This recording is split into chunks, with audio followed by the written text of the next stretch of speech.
Aaron, we were talking about your instinct to do shows that had an issue to them, something that you could teach something to your audience without preaching. How did you get a balance between that and what the networks were demanding in terms of action and adventure and romance and all the other stuff? Well, you know networks, sometimes you have to slip it in. And sometimes they don't know that it's an issue-oriented thing. And usually you start out by, if you have a gay character, you can have one line where the gay character goes to the grocery store and buys 2 Coca-Colas or something. But I think it's so much better now, Henry. It was terrible in the older days. And what we went through on Dynasty was just heartbreaking. Just heartbreaking. And I think that if I ever had to fight for anything to erase bigotry, I think they let me do one line on the last episode of Dynasty. John Forsythe played a father who was very upset that his son was gay, very upset, and they argued continuously about it. And the son finally moved out and moved in with his boyfriend. And John was apoplectic. His character was apoplectic.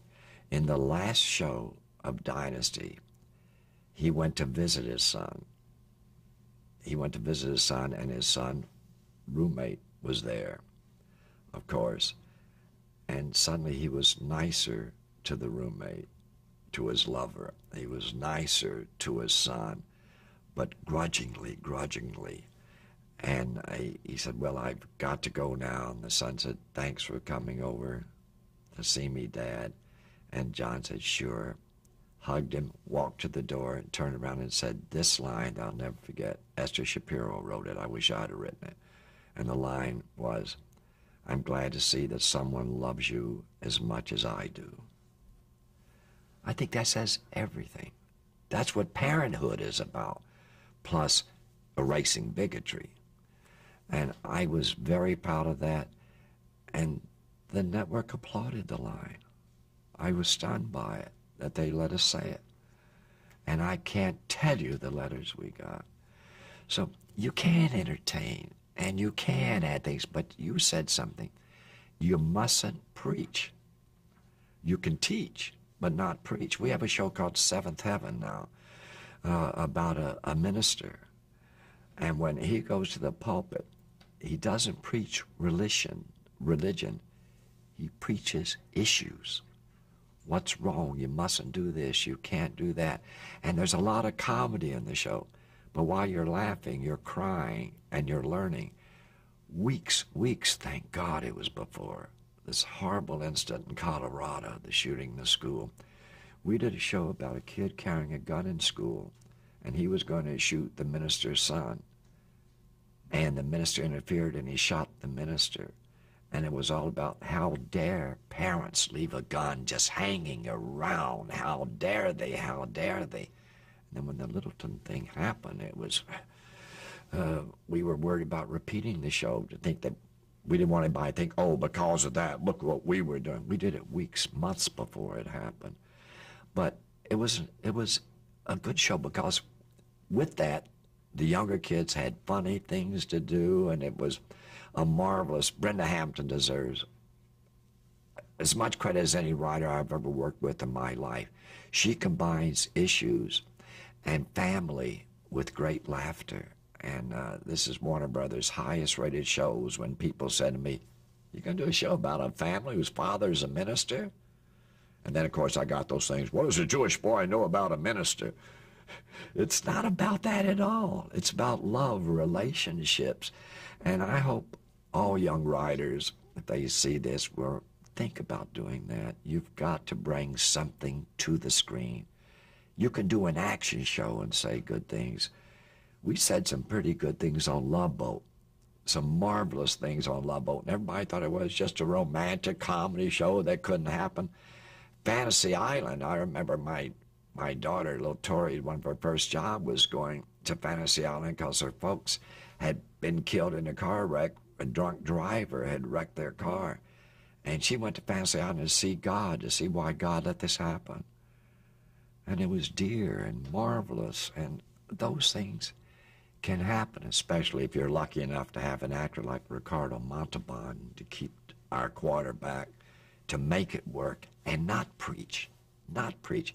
Entertain. If you can entertain and say some things, they don't have to be that big, Henry. They can be that big. And especially young people now are so bright. They get things. You don't have to hit them over the head with a club. We used to have to, because nobody thought you could ever do anything or say anything on television. But you can. And not be afraid of writing from the heart, right? I think I couldn't work with a writer who didn't write from the heart. I don't care if it's action or comedy or what. If you can't write from the heart, you shouldn't be a writer. They're combined. They're combined. Head, heart, head, heart, head, heart. That's certainly good advice for the young people who will be watching this, Aaron. What about, let's go back a little bit to the early days. On Dick Powell, rather, you were working on 5 different shows. Yeah. Was one of them the Jane Wyman Presents, or was that was earlier? No, that was early. I worked on, Jane Wyman didn't do her show with Dick Powell. June Allison That's right. Presents. Right. And How June. did that happen? How did you get to work on that June Allison show? Only because Dick loved me and I loved Dick, and I met June and I loved June, and our families were very close and everything. I loved the kids, Norman Powell and the rest of them. And when June decided, and Dick did not push her into it because she was a big movie star, and she wanted to do a series, and he said, would you produce it? And of course, I immediately fell on the floor, kissed his feet and everything, and said yes. Did you feel at that point that you had enough experience in terms of producing that you'd be okay with it, or did you have any fears about it? No, because I think before I did that, I did Zane Grey Theater and a show I created called Johnny Ringo, and I did Burke's Law and a number of other shows for Dick producing, and I wasn't worried. I'll tell you an anecdote that still I live with. Dick called me one day and said, Skinny, you gotta do me a favor. And Dick asking me for a favor? And I kiddingly said, you want me to go out and buy you a suit, Dick? Because he had bought me one. And he said, no, I want you to go on the set and tell them the news. I want you to send everybody home. And he told me. I went on 5 sets, and I had to announce that President Kennedy had been assassinated, and we were shutting down. And on every set, I saw crew members start to cry and everything. It was the most touching, horrible experience of my life. And it's so weird how life is, because I was living in a hotel on Sunset Boulevard then. I went to the hotel, and 2 hours later had an attack of appendicitis, had to go to the hospital and be operated on. You're affected in different ways, you know. Through Frank Sinatra, I'd gotten to know President Kennedy, and it was just terrible. But I saw the reaction of crew members, and, you know, for everybody who thinks crew members just carry, you know, equipment, crew members are the most sensitive people, and everybody should remember that, especially writers and producers. They're a sensitive group, and I have never been more touched in my life. I got hugs for coming over to tell them. I don't think I ever forgave Dick for giving me that job, but I'm glad he did. I'm glad he trusted me enough to do that. What a moment. He just said he couldn't do it. He just couldn't do it. Let's talk about the June Allison series. Was that an anthology as well? An anthology. Yeah. And did you write some of them as well as produce them? I wrote some, produced some. In those days, you weren't a producer unless you wrote. And it's happening again now. The exec producers of all of our shows write a lot of scripts, and that's necessary now. Except we have a new echelon that we didn't have in those days. Now we have an executive producer, a co-executive producer, or a couple of them. Then there's a couple of supervising producers, and then a couple of producers, and then a couple of co-producers. And so it works that way now. Well, they're writers with good agents, aren't they? I mean, who say, if you want this writer on your show, you must give him the title of producer. Isn't that the way it happens sometimes? That's exactly the way it happens. But you know, some of them deserve it so much. And we have taken co-producers, not producers, up to an echelon of executive producers and give them shows to do by themselves. So it's a good way to work. What does it take to be a good producer, Aaron? Well, I think, first of all, you have to be a good storyteller. It all starts with the script. You know that. It all starts with the script. So we have a way that we work, and I think I hope a lot of people work this way. We meet with the producers. They tell us a story concept. We will work on the story concept with them or say, that's great. Then we get an outline, and our outline is broken down in all 4 acts of an hour show. And if you have any notes to give, or if anybody has any notes to give, you give it on the outline, so that when your script comes in, outside some dialogue, you know, there may be some dialogue that doesn't work that you'd ask them to change, but you know the show is going to work because the outline has proven it. You can also give that outline to the set. So the producer on the set can already be scouting locations, as all producers have to do. And that's a very hard job. And, you know, the producer on the set may say, this location's going to cost too much, we can't afford it. You go back to the writers and say, please change it to another location. That's the tough job of producing, because sometimes you break the writer's heart because the location is so good. But then you have to cast, and I think if there's anything that is heartbreaking, it's casting, because the hardest thing you can do is have people behind me. You see that couch over there, and it's loaded with producers of the show and our casting people, bringing people to read for parts. The hardest thing is to say no to somebody, or it's not going to work out. We don't do that. We also have a rule. If any lady walks in to read something, everybody sitting on that sofa back there better stand up, or they're not going to be invited anymore. And we talk to people, where are you from? We don't say, God, when I was an actor and you're going in and read, they'd say, don't tell us your life story. I remember this on Gunsmoke. Don't tell us your life story, just read. Excuse me, sir, I was nervous enough. But those are the sensitivities a producer should have and must have. And eventually, somebody we may say no to, struck us, we'll bring them back and hope we can say yes to. Casting is very important. Casting is very important. I'm not talking about leads. We do that before we start a series, but every show has guest stars on it or just smaller parts on it. But you have to cast everyone. The next thing is choice of a director. Get a director that you know will be able to do this script in the way you want it done. You don't use an action director who's famous for action. You don't use him on a very touching family story. So you have that choice to make as an exec producer.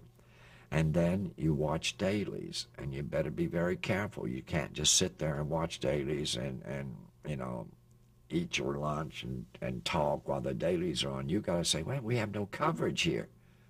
Go back, give us some close shots here. It's not going to work. Or are you shooting, but you don't have any establishing shots? You don't have a master. You can't open up every scene with a close shot like that. You know, let's see where we are. Are we in a house? Are we in a room? Are we in a restaurant? And then move in, and then cover everything, cover everything. You can't have, you know, this too much coverage. Better too much coverage that you don't use than not enough coverage. And then you finish that, then the editors bring you a rough cut. And then you sit through the rough cut. Invariably, hopefully, an hour show should be over 3 to 4.5 minutes, so that you have something to tighten, so you can trim things if you want. The worst thing is when you have a show that's short. And that's why you must pay attention to the script report.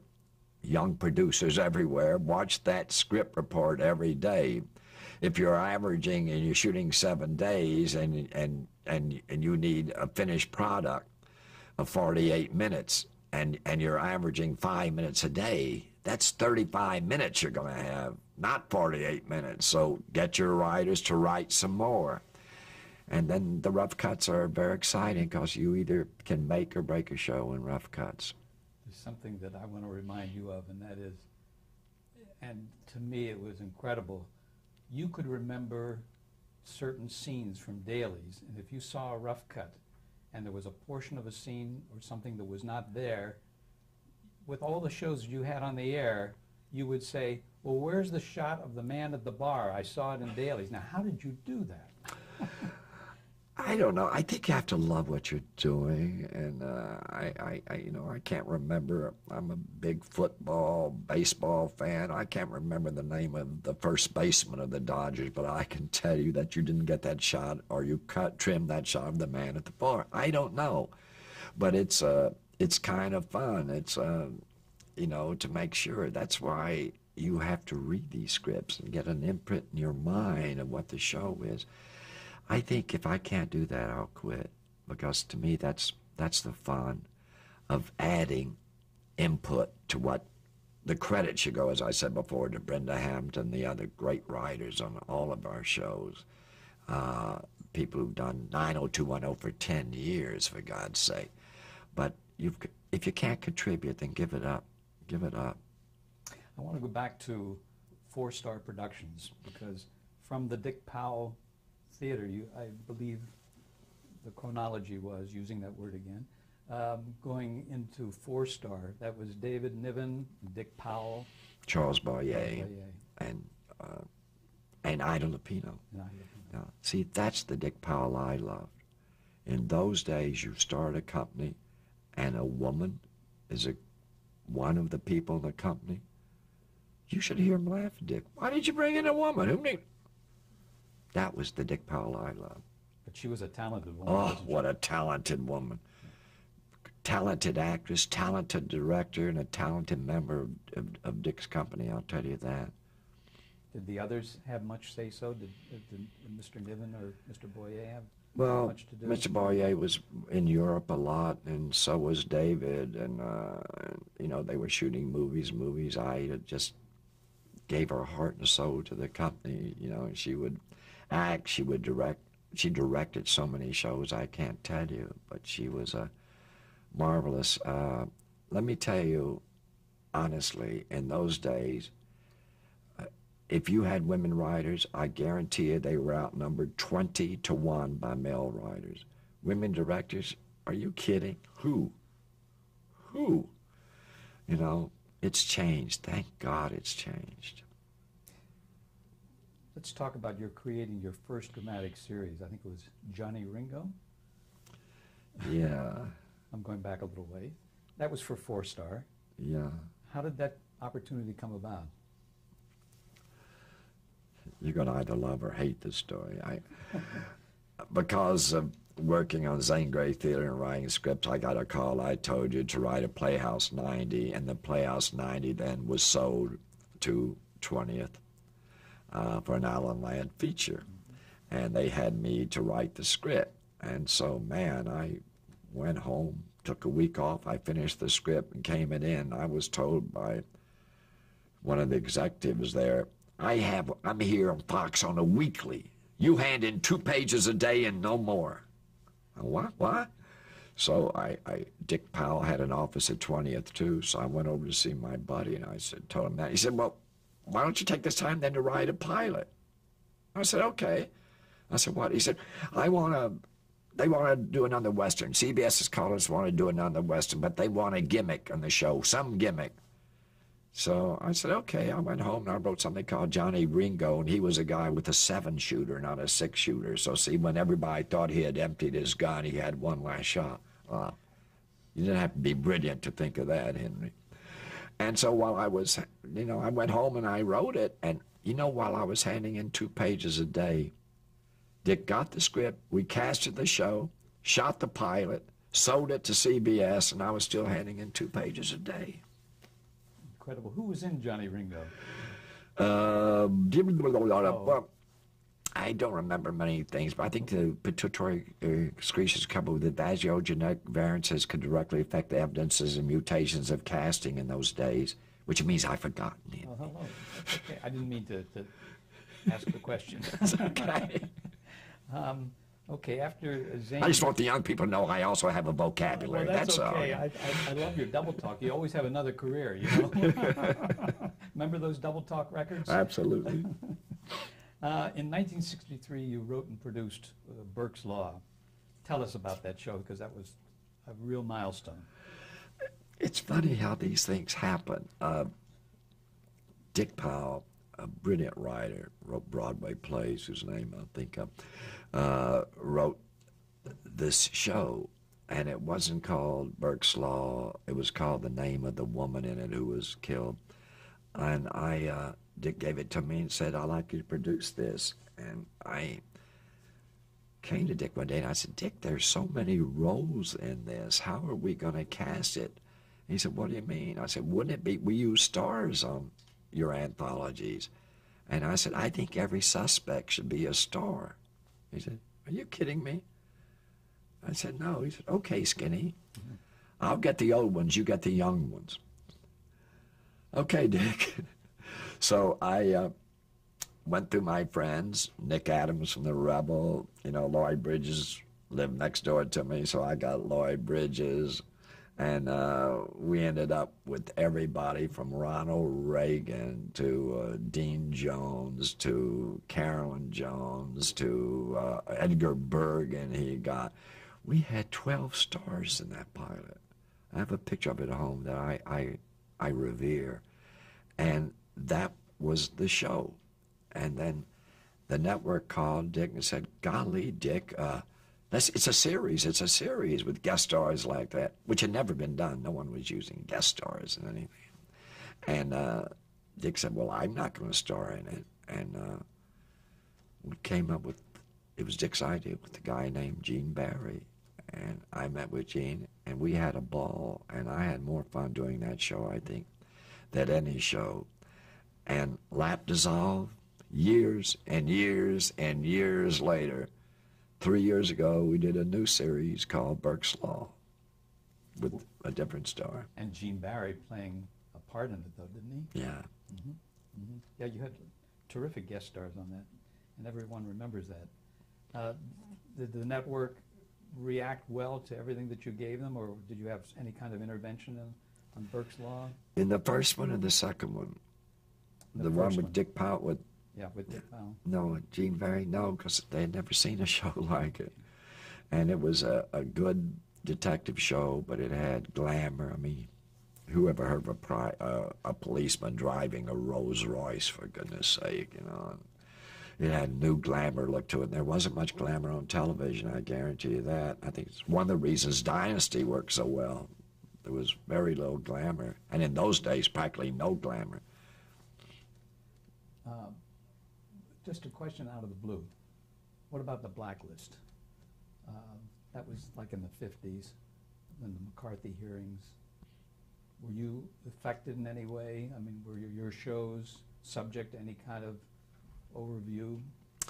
No, the Blacklist was mostly for motion picture writers, or directors, or producers, and I just reacted to it and the way any sensitive man would react. What is this? People can't have, are we saying you can't believe this or you can't believe in this? They weren't carrying guns around and assassinating people or causing a war, were they? But, a lot of people have different opinions about the Blacklist, but thank God that's behind us. I don't think we'll ever see that again. Well, some shows had to clear actors. They had to submit the names of the actors they were going to use. Then Dick saved me from that because he knew my feelings. I wouldn't allow anybody to tell me who I could use on a show. The networks, yes, you had to. They had, if you were going to use 5 guest stars, they had to approve 2. So that's a different thing. They're paying for it.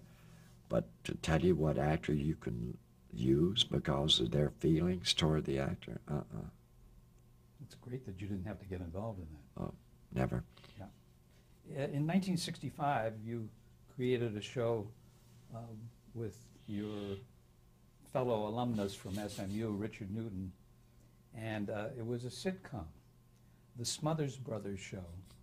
And I think you introduced them as angels, and that was kind of like the beginning. I mean, we have angels all over the tube now, right? It was so weird. We never thought we'd sell that show.